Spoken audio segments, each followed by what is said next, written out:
사무엘상 2장입니다. 한나가 기도하여 이르되 내 마음이 여호와로 말미암아 즐거워하며 내 뿔이 여호와로 말미암아 높아졌으며 내 입이 내 원수들을 향하여 크게 열렸으니 이는 내가 주의 구원으로 말미암아 기뻐함이니이다. 여호와와 같이 거룩하신 이가 없으시니 이는 주밖에 다른 이가 없고 우리 하나님 같은 반석도 없으시니 시민이다. 심히 교만한 말을 다시 하지 말 것이며 오만한 말을 너희 입에서 내지 말지어다.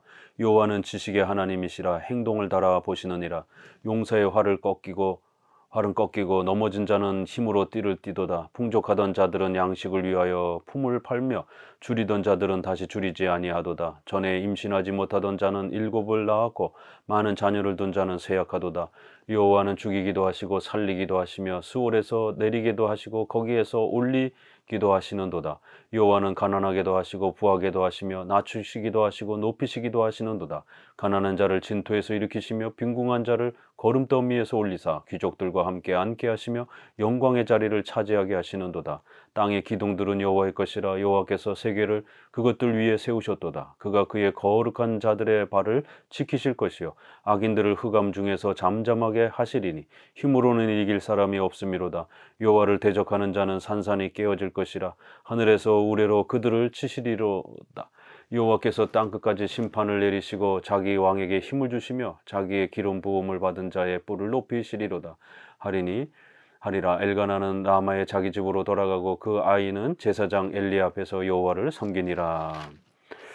이 사무엘상 초반에서 아주 제일 중요한 그 성경 본문은 2장입니다.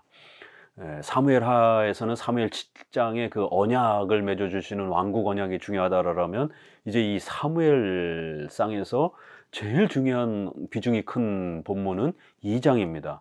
왜냐하면 이제 여기에 한나의 기도 속에서 장차올 메시아에 대한 기름 부음 받은 자라고 하는 이제 구약의 메시아흐라는 단어가 바로 여기서 나옵니다. 바로 기름 부음을 받은 자의 뿔을 높이신다라고 이렇게 표현하면서 기름을 부었다라고 하는 이 메시아흐라는 히브리어가 신약으로 넘어가면서 이것이 그리스도라는 헬라어의 발음 형태로 그렇게 표현이 된 것입니다. 그래서 메시아 예수 그리스도 바로 이것은 우리의 중보자 예수 그리스도를 표현하는 메시아를 우리에게 예언해주는 가장 중요한 단어요 또 핵심 단어입니다. 바로 한나의 기도를 통해서 자신의 아들이 태어난 것에 대해서 아주 감격스러우면서 예언적인 이러한 기도를 하나님 앞에 드리면서 이 기도가 소개가 됩니다. 이 기도 안에는 바로 사무엘의 이 출생이 결국 단순한 출생이 아니라 장차올 예수 그리스도를 예언하는 다윗 왕국을 준비하고 세우기 위한 그런 선지자로서의 출생이라는 것을 또 이렇게 예언적으로 또 이렇게 담아내면서 결국 장차 다윗 왕국을 통해서 완성될 그 메시아의 오심과 그 메시아의 왕국이 얼마나 위대한 것인지 다시 한번 그 메시아의 오심과 또 그 메시아의 위대한 중보 사역을 한나의 이러한 또 예언적 기도를 통해서 아주 장엄하게 또 이렇게 선포하고 있는 것입니다. 이것은 마치 우리가 신약으로 이제 이렇게 넘어가게 되면은요, 그 신약의 마리아의 그 기도가 등장을 합니다.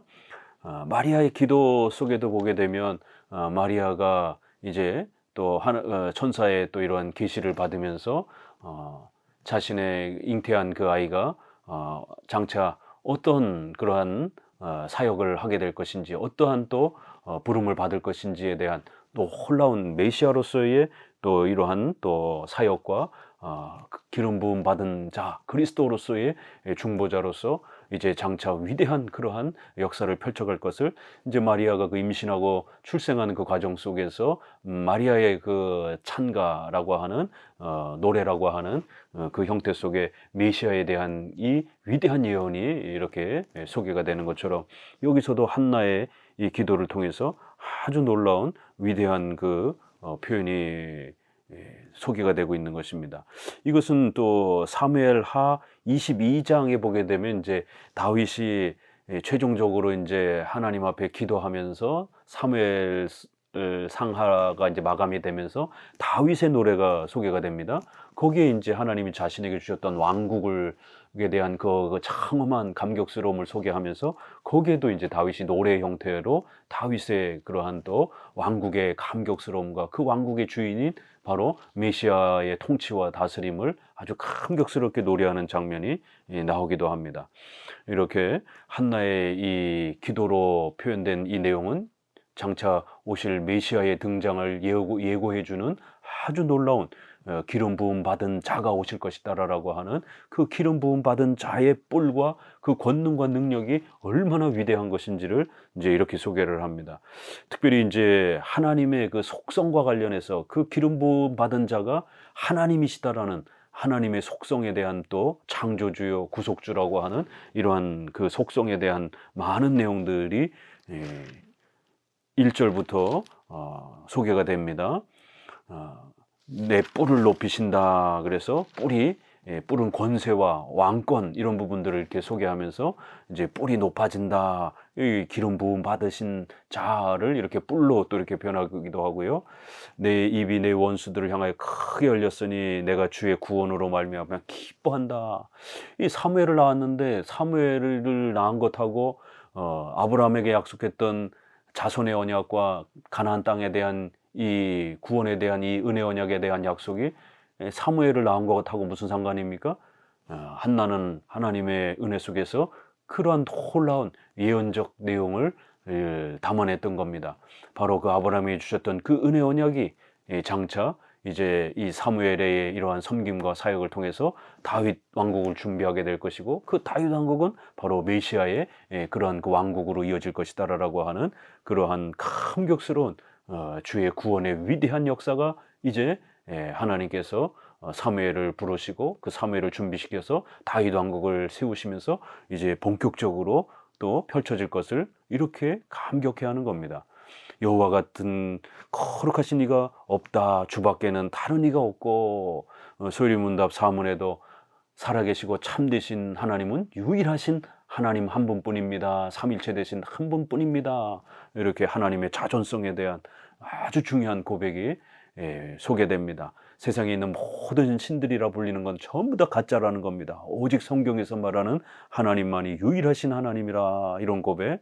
여호와는 지식의 하나님이시라 행동을 달아보신다. 그래서 하나님은 작정과 섭리로 모든 창조 역사를 전부 다 하나님이 살피시고 헤아리신다라는 겁니다.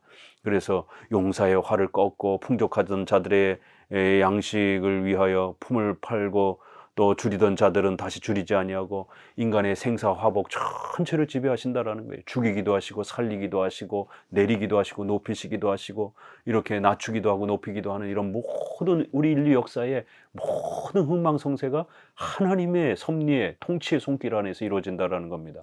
저와 여러분 우리 모두의 태어나는 것부터 자라가고 언제 죽을지 또 우리가 어떻게 살아갈지 이런 모든 인생사가 하나님의 전능하신 계획 속에서 펼쳐져 가는 것이다라는 겁니다. 땅의 기둥들은 여호와의 것이라 여호와께서 세계를 그것들 위해 세우셨도다. 이렇게 창조의 그 모든 자연 만물의 이러한 변화와 역사 전체도 하나님이 다스리시며 창조하시고 이끌어 가신다라는 거예요. 이렇게 하나님께서는 또 모든 인간 세상의 악한 자들의 또 악과 또 그들의 죄악에 대해서도 그냥 두지 아니하고 반드시 또 심판하시는 하나님이시기 때문에 우리는 죄를 짓는 것에 대해서 두려워해야 된다라고 이렇게 아주 엄히 경고합니다. 이렇게 하나님의 속성에 대한 많은 내용들이 소개가 되면서 결국 10절에 자기 왕에게 힘을 주실 것이고 바로 자기의 기름 부음을 받은 자의 뿔을 높이실 것이다. 바로 메시아흐라는 메시아를 세우실 것이고 그 메시아가 오셔서 이제 그의 택한 백성들을 구원하시는 위대한 바로 이러한 구원의 역사가 이제 펼쳐질 것입니다. 그 일을 위해서 이제 한나의 아들인 사무엘을 다윗 왕국을 세우는 아주 중요한 또 수단으로 하나님이 또 세워가실 것입니다 라고 하는 이렇게 사사기 시대에 그 전적으로 부패하고 절망 속에 있었던 그 역사 속에 하나님은 이제 한 줄기 빛처럼 이렇게 또 여전히 아브라함에게 주셨던 그 은혜 언약을 하나님께서 지키시고 계시고 계속 유지하고 또 성취해 가시고 계시는 것을 알 수가 있는 것입니다. 인간은 결코 이 은혜 언약을 인간이 자신의 공로로 협력할 수 있는 게 아닌 겁니다. 오로지 전능하신 하나님만이 오직 은혜로 우리의 구원의 이 모든 역사를 준비하시고 이렇게 차근차근 또 이루어 주셨던 것입니다. 12절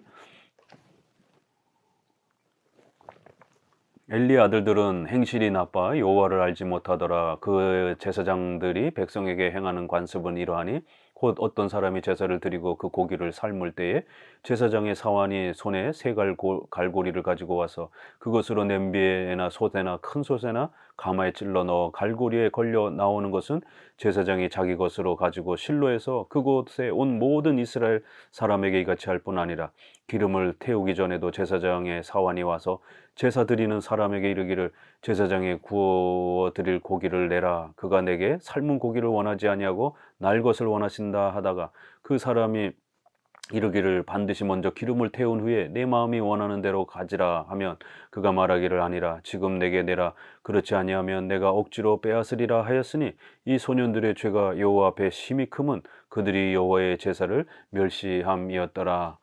사무엘은 어렸을 때 세마포 에봇을 입고 여호와 앞에서 섬겼더라. 그의 어머니가 매년 드리는 제사를 드리러 그의 남편과 함께 올라갈 때 작은 겉옷을 지어다가 그에게 주었더니 엘리가 엘가나와 그의 아내에게 축복하여 이르되 여호와께서 이 여인으로 말미암아 내게 다른 후사를 주사 이가 여호와께 간구하여 얻어 바친 아들을 대신하게 하시기를 원하노라 하였더니 그들이 자기 집으로 돌아가매 여호와께서 한나를 돌아보시사 그로 하여금 임신하여 세 아들과 두 딸을 낳게 하셨고 아이 사무엘은 여호와 앞에서 자라니라. 엘리가 매우 늙었더니 그의 아들들이 온 이스라엘에게 행한 모든 일과 해막문에서 수종드는 여인들과 동침하였음을 듣고 그들에게 이르되 너희가 어찌하여 이런 일을 하느냐. 내가 너희의 악행을 이 모든 백성에게 듣노라. 내 아들들아 그리하지 말라. 내게 들리는 소문이 좋지 아니하니라. 너희가 여호와의 백성으로 범죄하게 하는도다. 사람이 하나님에게 범죄하면 하나님이 심판하시려니와 만일 사람이 여호와께 범죄하면 누가 그를 위하여 간구하겠느냐 하되 그들이 자기 아버지의 말을 듣지 아니하였으니 이는 여호와께서 그들을 죽이기로 뜻하셨음이더라. 아이 사무엘이 점점 자라매 여호와와 사람들에게 은총을 더욱 받더라. 하나님의 이 귀한 구원의 역사가 이렇게 펼쳐짐에도 불구하고 이 사사기 시대는 가장 부패하고 제사장뿐만 아니라 성도들 전체가 신앙에 무관심하고 예배에 무관심하고 교회에 무관심하는 이러한 신앙이 부패한 그러한 시대에 그런 아주 절정에 달했던 겁니다. 이제 엘리의 제사장 집안의 이 자녀들과 엘리의 이러한 또 무능력한 모습들을 다시 한번 보여주면서 사사기 시대의 이 심각한 부패와 악을 성경은 우리에게 다시 한번 지적합니다. 엘리의 아들들의 행실이 얼마나 못됐는지 결국 고기를 이렇게 삶을 때에 그 종들이 와가지고는 그렇게 갈고리로 솥에서 하나님 앞에 제물로 바치기도 전에 고기를 그렇게 빼돌리는 이런 장면. 또 두 번째는 기름 태우기도 전에 이렇게 또 와가지고는 날고기를 달라. 왜냐면 삶은 고기만 먹으니까 또 그것도 질리니까 생고기를 달라라고 하면서 생고기를 구워 먹으려고 또 이렇게 삶은 고기를 원치 않는다. 날 것을 원한다. 이러면서 결국 하나님께 바치는 제물을 강탈하는 이런 악한 죄를 범하는 것을 보게 됩니다. 그러니까 제사장과 그 아들들이 예배에 대해서 제사에 대해서 무지하고 하나님에 대한 경외와 이러한 신앙의 모습도 다 까먹고 이렇게 예배를 소홀히 하고 예배를 망가뜨리는 것이 얼마나 무서운 죄인지도 전혀 깨닫지 못하는 첫 번째 목사의 이러한 부패와 목사의 이 어리석음과 죄악에 대해서 성경은 경고하고 있는 것입니다. 결국 이제 하나님 앞에 기름을 반드시 기름이라고 하는 건 오늘날 우리가 돼지 기름은 아주 나쁜 거 하찮은 것처럼 취급하지만 히브리어에서 이 기름이라고 하는 부분은 짐승들의 이 내장 부위에서 가장 그 값진 부위를 말하는 겁니다. 그래서 우리 번역으로 기름이라고 이렇게 되어서 나쁜 것처럼 느껴지지만 가장 좋은 부위를 이 히브리어로 이렇게 표현했고 이걸 번역으로 기름이라고 이렇게 표현한 것입니다. 가장 좋은 부위를 하나님 앞에 바치고 그리고 나머지를 화목제라든가 이렇게 드리면서 제사장에게 분명히 돌아가도록 또 그렇게 하나님은 배려해 주셨는데도 불구하고 가장 좋은 부위를 빼돌리려고 하는 이런 악한 죄를 범한 겁니다. 그러니까 예배와 제사가 엉망이 된 겁니다. 이 소년들의 죄가 여호와 앞에 아주 심히 크고 여호와의 제사를 멸시한 것이다 라고 이렇게 아주 성경은 목사들이 예배를 멸시하고 무시하는 이러한 참혹한 죄악이 교회를 부패하게 하는, 신앙을 부패하게 하는 가장 큰 원인 중에 하나라고 이렇게 또 지적합니다. 우리가 사사기에서도 본 것처럼 우상 숭배의 죄악이 있고 또 가정에 있어서 동성애와 관련된 이러한 또 믿지 않는 자와 결혼하는 이런 가정이 붕괴가 되는 또 이러한 실천적인 면이 두 개가 소개가 된 것처럼 사무엘상에서는 결국 이런 모든 것들을 지적하고 올바른 성경적 예배와 신앙의 우선성을 또 십계명을 통한 하나님이 원하시는 신앙의 생활의 규범들을 목회자들이 부지런히 가르쳐 갔어야 함에도 불구하고 목회자들의 이러한 죄악 때문에, 목회자들의 예배에 대한 이러한 그 멸시 때문에 결국 교회 전체가 붕괴가 되어지는 이러한 참혹한 타락의 모습을 이제 우리는 또 성경을 통해서 경고를 받는 것입니다. 오늘날도 목회자들이 얼마나 이 예배를 무시하고 조롱합니까? 우선은 목회자들이 성경을 연구하지 않기 때문에 또 2000년 교회사의 이 수많은 선조들의 이러한 설교와 논문들을 읽지 않고 공부하지 않다 보니까 우리 선조들이 어떻게 성경적 예배를 지켜왔는지, 예배는 규정적 원리입니다. 하나님이 명령하신 것을 지켜가는 그러한 예배적 원리가 우리 장로교회 종교개혁자들이 회복해준 소중한 예배 원리입니다. 골로새서에 있는 것처럼 자의적인 예배, 우리가 원하는 그런 예배가 아니라 성경은 구약에서는 제사 예배를 명령한 거고 신약에서는 좀 더 간소화된 신약적 예배가 명령되고 있는 겁니다. 이렇게 명령된 예배를 반드시 받아 지키는 규정적 원리, 제한적 원리, 명령적 원리라고도 이렇게 표현합니다. 예배는 우리 마음대로 드리는, 우리가 원하는 걸 드리는 게 아니라 하나님이 명령하시고 하나님이 제정하신 것을 우리가 잘 순종해서 받아서 지키는 것입니다. 십계명의 2계명에 우상 숭배하지 말라도 이 예배와 관련된 명령입니다. 하나님께 예배 드릴 때 조각이나 형상과 같은 이러한 방식으로 예배 드려서는 안 된다라는 거예요. 오직 하나님이 명령하신 방식대로만 예배 드려야 된다라는 겁니다. 이렇게 목회자가 공부하지 않고 성경을 연구하지 않다 보니까 목회자가 무지 속에 있는 겁니다. 예배를 어떻게 드려야 되는지를 모르는 겁니다. 그저 청소년들이 좋아한다고 하니까 온갖 청소년들이 좋아하는 음악들이 등장을 하고 또 초등학교 유초등부들이 좋아한다라고 하니까 또 유초등부에 맞는 그런 예배를 만들어내고 또 불신자들이 예배 참여하기 불편하다라고 하니까 무슨 열린 예배니부터 시작해가지고 죄와 구원에 대한 이런 내용 다 빼고 마치 콘서트처럼 이렇게 예배를 변형시키고 그래야 많은 사람들만 오게 하면 된다라고 하는 이렇게 예배를 무슨 기업 마케팅처럼 이렇게 이용하고 악용하는 또 교회 성장의 그러한 도구로 악용하는 또 목회자들의 자기의 배를 불리기 위한 그런 목적과 수단으로 사용하는 권력의 부의 도구가 돼버린 이러한 예배의 타락을 보게 됩니다. 결국 여호와의 제사를 멸시함이었더라. 예배를 멸시하는 이러한 목회자의 죄와 악에 대해서 아주 엄히 책망합니다.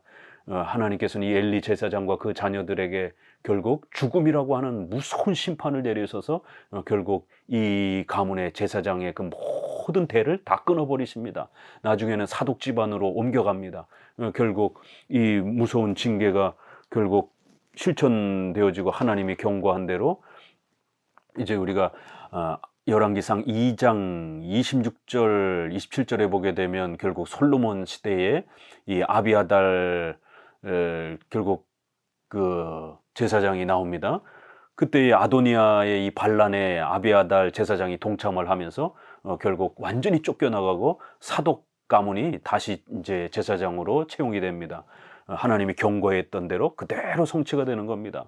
사울 왕 때는 이 도액이라고 하는 악한 자를 시켜가지고 이 아비아달 그 집안을 아주 쑥대밭을 냈습니다. 85명이나 되는 그 제사장 가문 사람들이 다 죽어나갑니다.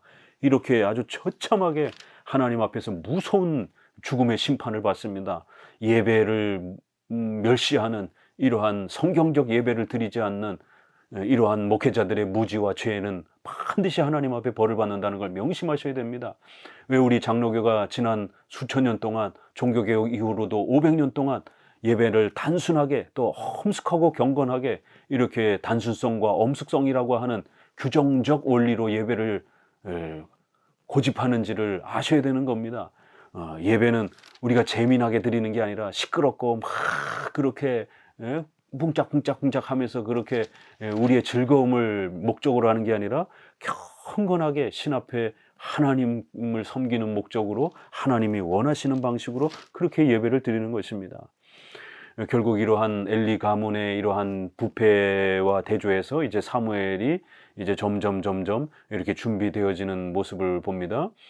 결국 이 한나의 이러한 또 신실한 또 서원의 실천을 통해서 하나님께서는 세 아들과 두 딸을 더욱 또 낳게 하시는 그런 귀한 또 열매를 이 가정에게 또 그렇게 주시는 것을 볼 수가 있습니다.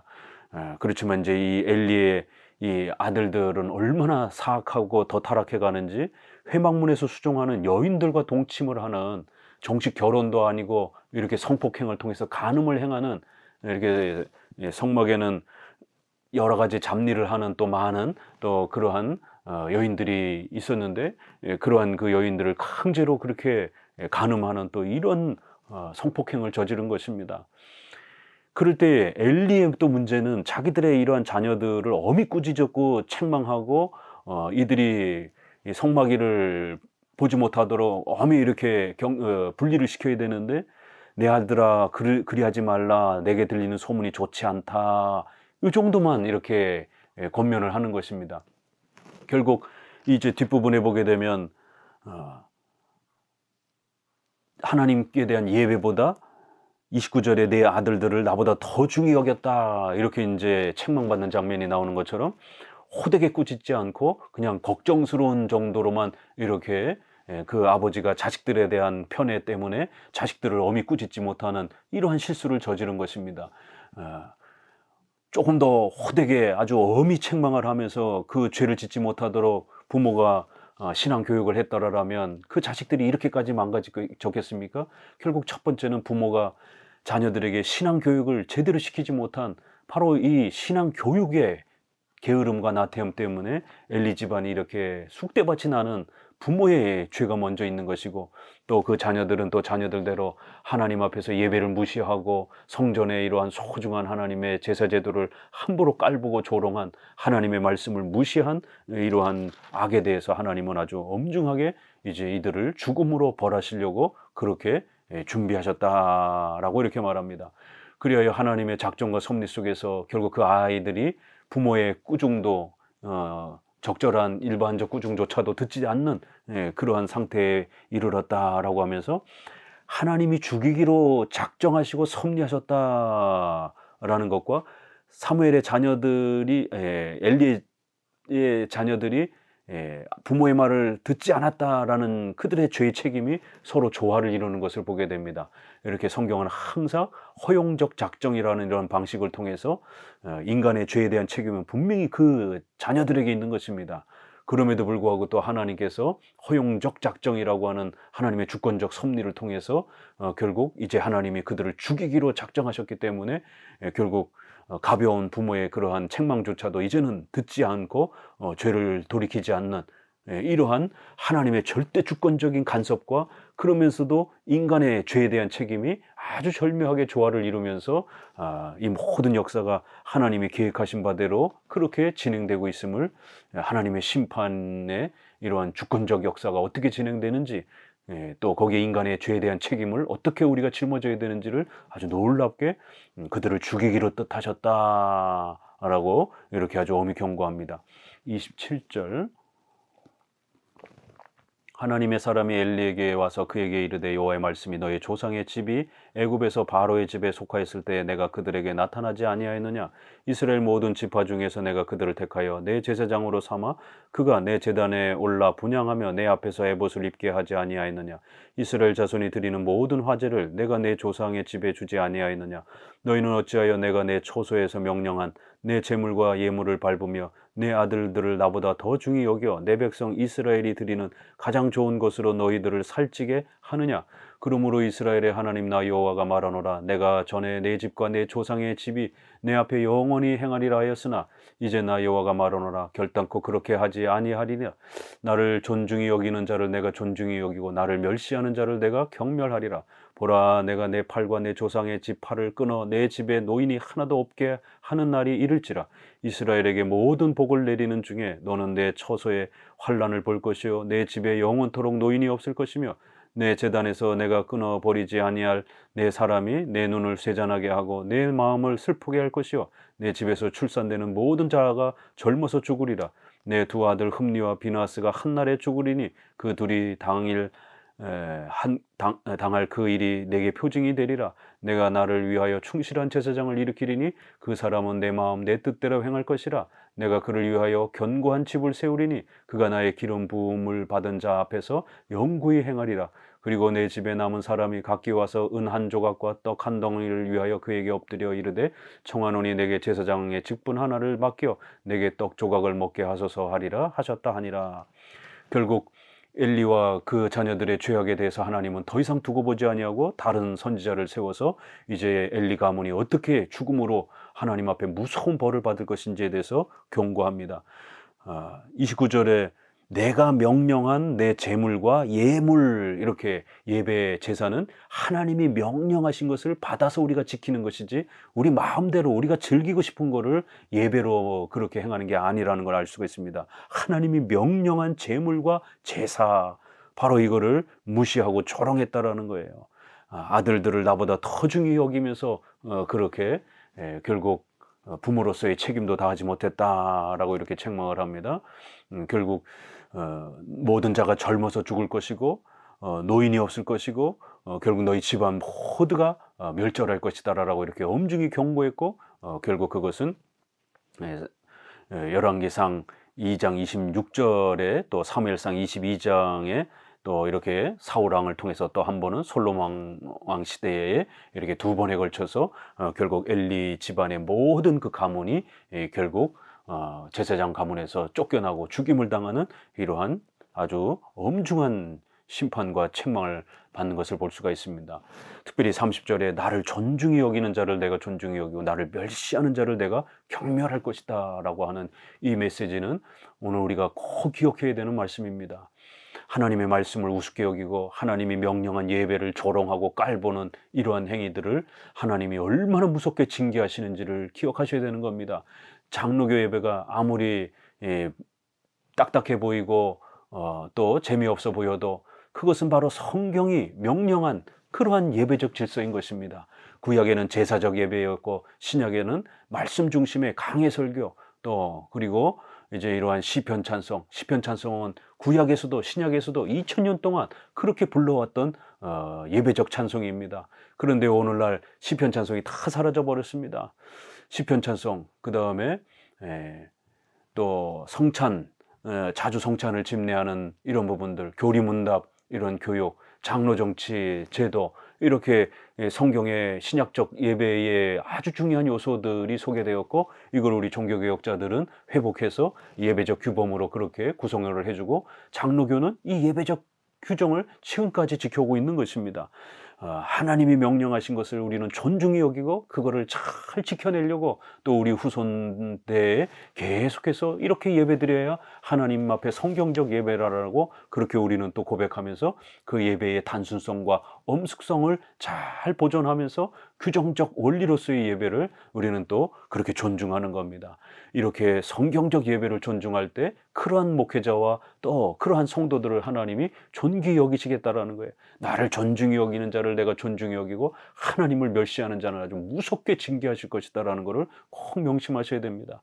이제 하나님께서는 충실한 제사장 하나를 다시 일으킬 것이고 그가 나의 기름 부음 받은 자 앞에서 영구히 행하리라. 여기 아주 또 놀라운 2장에서도 소개된 것처럼 기름 부음 받은 자라고 하는 메시아흐라고 하는 바로 메시아에 대한 예언이 또다시 소개가 됩니다. 2장 우리가 앞부분에서도 본 것처럼 이렇게 한나의 기도에 한번 나오고 또 여기에 다시 한번 또 사무엘이 이제 훌륭한 선지자로서 제사장으로서의 또 이러한 메시아를 섬기는 예비하는 자로서 등장할 것이다. 그리고 그가 기름 부음 받은 자를 잘 섬기게 될 것이다 라고 하는 또 이런 메시아에 대한 예언이 또 2장의 이러한 또 엄중한 경고 속에서도 또 우리에게 가르쳐지면서 하나님께서는 인간의 그 모든 죄악들을 막으시고 인간의 이 부패가 예배와 신앙의 이러한 질서 다 망가뜨렸음에도 불구하고 하나님만이 여전히 그 은혜 언약, 구원의 언약, 메시아에 대한 이 소중한 약속을 계속해서 회복시키시면서 그의 택한 백성들에게 구원의 이 복을 주시기 위하여 이 어마어마한 은혜의 메시아에 대한 또 오심에 대한 이 약속들을 그렇게 펼쳐 가시고 있는 것을 우리는 감격스럽게 배우게 됩니다. 감사합니다.